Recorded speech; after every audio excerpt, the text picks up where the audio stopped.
Hamba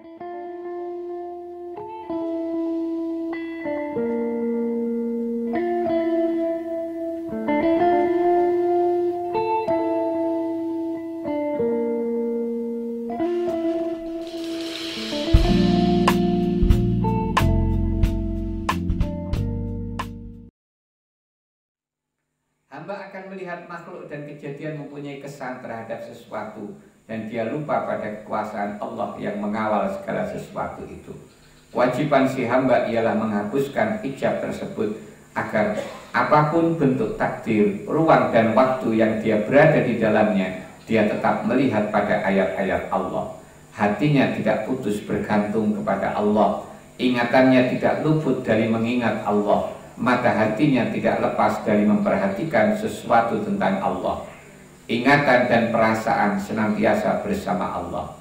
Setiap takdir, ruang dan waktu adalah kesempatan baginya mendekati Allah.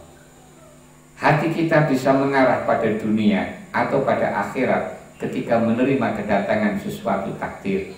Biasanya ketertarikan kepada dunia kita anggap sebagai halangan, sementara ketertarikan kepada akhirat kita anggap sebagai jalan yang menyampaikan tujuan. Nah, ini mencoba mau diluruskan. Jadi bukan berarti setiap perhatian kita kepada akhirat itu berarti sudah merupakan arah yang benar. Tidak selalu begitu. Makanya ini akan berusaha diluruskan tentang ini. Sebenarnya kedua-duanya adalah halangan. Nah, ternyata baik perhatian ke dunia, perhatian ke akhirat, ini ternyata kedua-duanya bisa menjadi hijab, menjadi penghalang. Kedua-duanya adalah alam atau makhluk yang Tuhan ciptakan. Surga, bidadari, kursi, dan arasy adalah makhluk yang diciptakan Tuhan. Alam ini kesemuanya adalah gelap gulita, yang meneranginya adalah karena nampaknya Allah padanya. Sebagaimana hikmah ke-14, alam adalah cermin yang memperlihatkan cahaya Allah, yang padanya ada kenyataan Allah. Oleh karena itu, walau di dalam takdir apapun kita berada, kesempatan untuk melihat Allah dan mendekat kepadanya tetap ada. Kesempatan ini adalah hak Allah terhadap hambanya. Hak ini wajib ditunaikan pada waktu itu juga, tidak boleh ditunda pada waktu yang lain, karena pada waktu yang lain ada pula hak Allah yang lain. Ini tidak sama dengan kewajiban sholat. Kewajiban sholat sekarang kita tidak bisa, masih bisa kita qadha besok. Tapi tentang ini tidak bisa, karena apa yang terjadi hari ini tidak sama dengan yang terjadi besok. Walaupun mungkin bentuknya sama, tetapi makna yang terkandung beda, sudah lain. Nah, malah ini semuanya ada hak Allah, dan di situ ketika kejadian pertama dia ada hak Allah yang harus kita kerjakan, yaitu kita memperhatikan datang Gusti Allah. Kejadian hari esok juga gitu, ada hak Allah lagi yang harus kita kerjakan, yaitu selalu memperhatikan datang Allah. Dan ini tidak bisa dikodok, tidak bisa kalau hari ini tidak bisa ditunda besok, tidak mungkin, karena hari ini dengan hari besok lain. Sebagian ulama memfatwakan bahwa sholat yang keluar dari waktunya bisa dilakukan secara qadha. Sekalipun sholat bisa dikerjakan dengan qadha, tetapi hak Allah tidak bisa diqadha. Hamba yang benar-benar menyempurnakan kewajibannya terhadap hak Allah ialah yang tidak mengedipkan mata hatinya dari memandang kepada Allah, tidak memandang kedudukan dalam suasana atau takdir apa sekalipun. Setiap waktu dan ruang yang dimasukinya adalah jembatan yang menghubungkan dirinya dengan Tuhannya. Mulane ada sebagian ulama juga menyampaikan, jadi ada dua bentuk ayat Allah. Yang satu adalah ayat-ayat yang terucap, yaitu Al-Quran. Dari situ kita bisa membaca, memahami maknanya dan mendalaminya, merenunginya. itu bisa kita kerjakan sewaktu-waktu, karena Al-Qur'annya tetap ada. Termasuk di dalamnya adalah hadis-hadis Rasulullah. Ada lagi ayat Allah yang kedua, yaitu alam. Alam ini merupakan ayat Allah yang lain, yang tidak terucap. Jadi ibarat seperti hanya kita belajar lewat slide, lewat tayangan. Tayangan. Nah, kalau kita belajar lewat tayangan, satu kali lewat kita baca. Nah, tapi kadang-kadang belum selesai baca ini sudah lewat. Lah nek macane orang mari piye terus paham ini? Bersakit kan? Bersakit. Wong ketika kita bisa membaca secara utuh kabeh satu slide ini misalnya wis iso kita waca kabeh, urung mesti paham dia. Mas ternyata si enek rangkaian slide berikutnya. Slide kedua. Wis iso kita waca utuh nih, ternyata urung paham. Terus berkait ngoten niku. Nah, gambarane koyok-koyok kejadian yang menimpa kita itu ibarat seperti slide tadi. Ibarat slide nih. Artinya nopo? Dari setiap slide itu harus kita baca utuh. Setelah kita baca utuh, kita pahami, kita dalami. Maka nek kapan kita niku, mulane kita kan dalam hikmah niki kan dianjurni kon istiqomah. Di mana kita didudukkan Allah kon istiqomah niku. Sebab nek kita niku istiqomah niku nu macane iso luwih suwi, sehingga slide ini gak kecepetilan, iso kita waca utuh. Iso kita waca utuh. Nah, kena loro. Ketika kita kondisi sakit ini berarti satu slide. Ya, satu slide. Lagi nek kita udah waras. Lagi nek akhirnya diwai waras tenan plek ilang, macane rumari. Iki mau ketika di saat sakit ini ada pelajaran apa? Mboten iso. Nah niku gambarane ngoten. Niku mulane alam niki merupakan ayat-ayat Gusti Allah ingkang boten terucap. Mulane kita kan tafakkaru fi khalqillah. Terus niki sing hubungane hikmah dalu niki. Hikmah ke-33 sifat kehidupan duniawi. La tastaghrib wuqu al-aqdari ma dumta fi hadidar. Fa innaha ma abrazat illa ma huwa mustahaqqun wasfuha wa wajibun nahtuha. Jangan kamu heran lantaran terjadi kekeruhan selama kamu berada di dalam dunia, karena sesungguhnya kekeruhan itu tidak terjadi melainkan karena begitulah yang patut terjadi, dan itulah sifatnya dunia yang asli. Hikmah yang lalu menyingkap halangan secara umum, hijab secara umum, dan hikmah 33 ini mengkhususkan pada dunia sebagai hijab yang menutup pandangan hati terhadap Allah. Halangan inilah yang banyak dihadapi oleh manusia. Manusia menghadapi peristiwa yang berlaku di dalam dunia dengan salah satu dari dua sikap, yaitu mereka melihat apa yang terjadi adalah akibat perbuatan makhluk, ataupun mereka memandangnya sebagai perbuatan Tuhan. Hikmah 33 ini mengarahkan pada golongan yang melihat peristiwa yang berlaku dalam dunia sebagai perbuatan Tuhan, tetapi mereka tidak dapat melihat hikmah kebijaksanaan Tuhan di dalam perbuatannya. Jadi wong nyawang moco dunya niki itu ada dua tipe. Tipe pertama niku apa yang terjadi ini dia pandang itu adalah apa dari Allah, kejadian yang diberlakukan oleh Allah. Nah ini wong-wong sing iman, wong-wong sing iman. Yang satu tipe yang kedua ini adalah wong sing memandang bahwa kejadian-kejadian itu yang ditimbulkan oleh makhluk itu sendiri, timbul karena makhluk. Malah dia mengkaitkan antara sebab satu dengan sebab yang lain. Dia pandangannya hanya terbatas sampai di situ. Nah, ketika pandangannya terbatas sampai di situ, berarti bisa kita simpulkan ini adalah orang yang tidak beriman. Maka nek wis ngono yo adoh arep ketemu Gusti Allah adoh. Nah, malah yang kita bahas ini tipe yang kedua, yang tadi bahwa kejadian teng dunya niku kabeh niki ora lepas saka perlakuane Gusti Allah. Cuman kita tiba-tiba dari ngerti hikmah dibalik kejadian yang ditampakkan oleh Allah. Niku wonten napa-ne cuman dereng roh niku tok. Niku saja.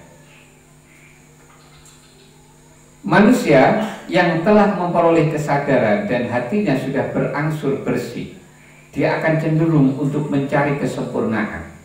Dia sangat ingin melihat syariat Allah menjadi yang termulia di atas muka bumi. Dia sangat ingin melihat umat Nabi Muhammad menjadi pemimpin sekalian umat manusia, dan ingin melihat semua umat manusia hidup rukun damai.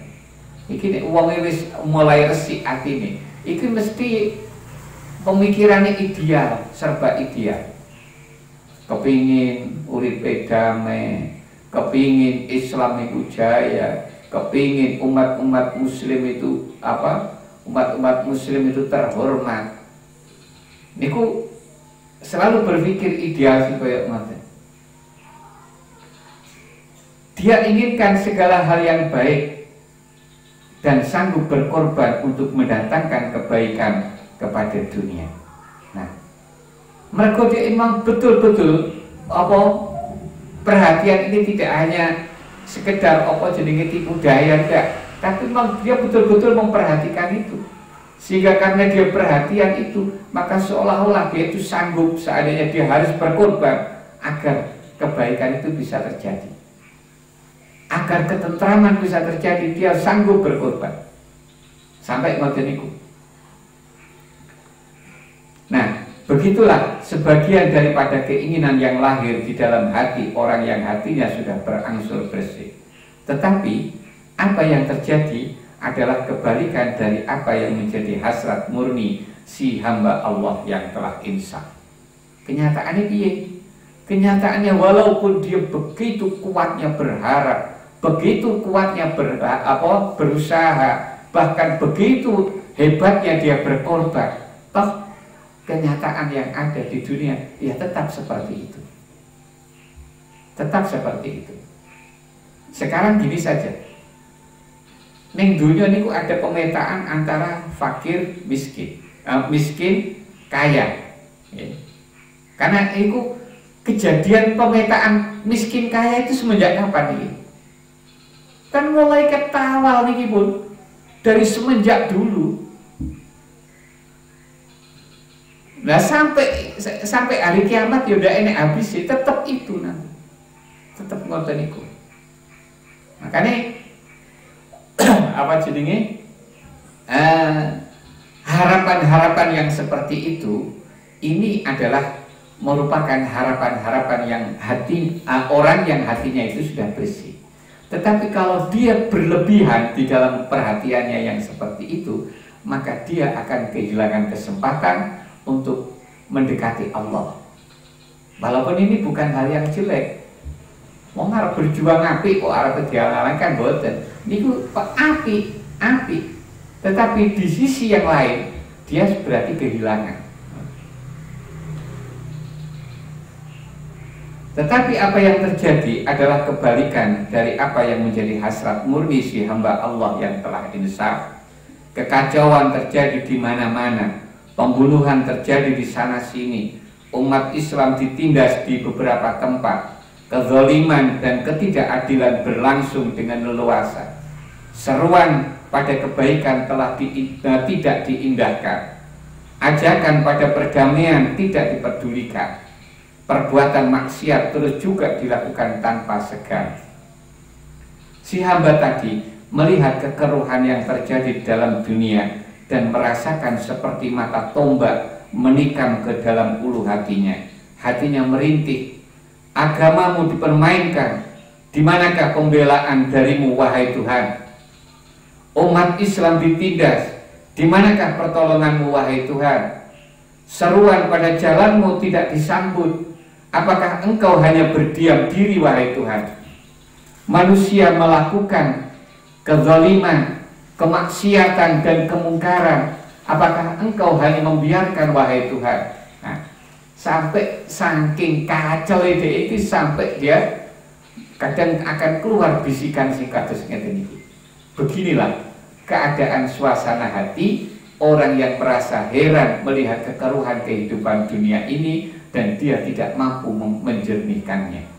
Allah menjawab keluhan hambanya dengan firman-Nya, wa idh qala rabbuka lil malaikati inni ja'ilun fil ardi khalifah qalu ataj'alu fiha man yufsidu fiha wa yasfiku dima wa nahnu nusabbihu bihamdika wa nuqaddisu lak qala inni a'lamu ma la ta'lamun. Dan ingatlah ketika Tuhanmu berfirman kepada malaikat, aku hendak menjadikan khalifah di bumi. Mereka berkata, malaikat, apakah engkau hendak menjadikan orang yang merusak dan menumpahkan darah di sana? Sedangkan kami bertasbih memujimu dan menyucikan namamu. Jadi pada saat itu, nah niki sakjane Gusti Allah ya ora perlu takon karo malaikat, wong Gusti Allah itu maha segalanya. Tapi ini adalah pelajaran. Mulanya seolah-olah gitu, dari sini itu seolah-olah kita, walaupun toh kita itu sudah menjadi orang yang super misal, wong sing wis serba hebat, jangan sekali-kali ditinggalkan musyawarah. Nah, ini pelajaran yang terpetik dalam ayat ini, diantaranya sisi syariat ngoten. Jadi hebat kok awake dhewe kaya apa iku aja nyepelekne musyawarah. Mulane iki Gusti Allah walaupun yang wis maha segala-galanya, tapi masih seolah-olah bermusyawarah kalian malaikat.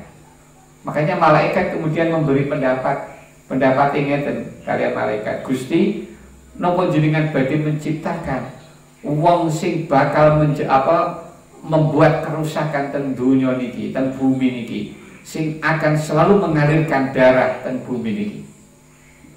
Nah niki dalam kaitan tafsiran ayat niki, kenapa kok malaikat iso muni koyok ngoten niku? Nah niki ada beberapa khilaf tafsiran, ada beberapa khilaf penafsiran. Enten sing menafsiri dulu sebelum ada manusia niku wis enten makhluk lain. Enten sing menafsirkan seperti itu, dan itulah yang kemudian menjadi acuan malaikat sehingga bisa berpendapat seperti ini. Tapi ada lagi yang penafsirannya lain. Nah, intinya ngoten. Jadi waktu niku malaikat sudah menyampaikan kepada Allah, sudah memprediksi bahwa siapa yang dijadikan khalifah di bumi ini adalah mereka, orang-orang yang akan membuat kerusakan di bumi ini. Mereka yang akan saling membunuh. Mesti diprediksi oleh malaikat kaya ngoten. Tapi lajeng Gusti Allah dawuh ngeten. Nah, sampai malaikat itu nek mempromosikan. Kok jenengan boten menciptakan makhluk panjenengan sing kados kula mawon. Kados kula niki kan selalu bertasbih dhateng panjenengan, selalu memuji dhateng panjenengan, mboten nate durhaka dhateng panjenengan. Nah, bedane nek manusa kan manungsa kadang ya durhaka, kadang ya taat. Tapi nek malaikat ora tahu maksiat. Gak tahu maksiat. Tapi dijawab kali Gusti Allah, Dia berfirman, sungguh aku mengetahui apa yang tidak kamu ketahui. Nah, aku luwih ngerti, tapi sing apa sing awakmu iki gak ngerti. Jadi masalah itu kok bakal terjadi kerusakan, masalah itu kok bakal saling membunuh, saya tahu. Tapi ada sesuatu sing kamu tidak tahu di balik itu. Ngaten niku. Nah, artinya dari ayat ini berarti sudah kita pahami, dunia itu ya menunggu panggonane. Wis didhawuh ning karo Gusti Allah ngono mau.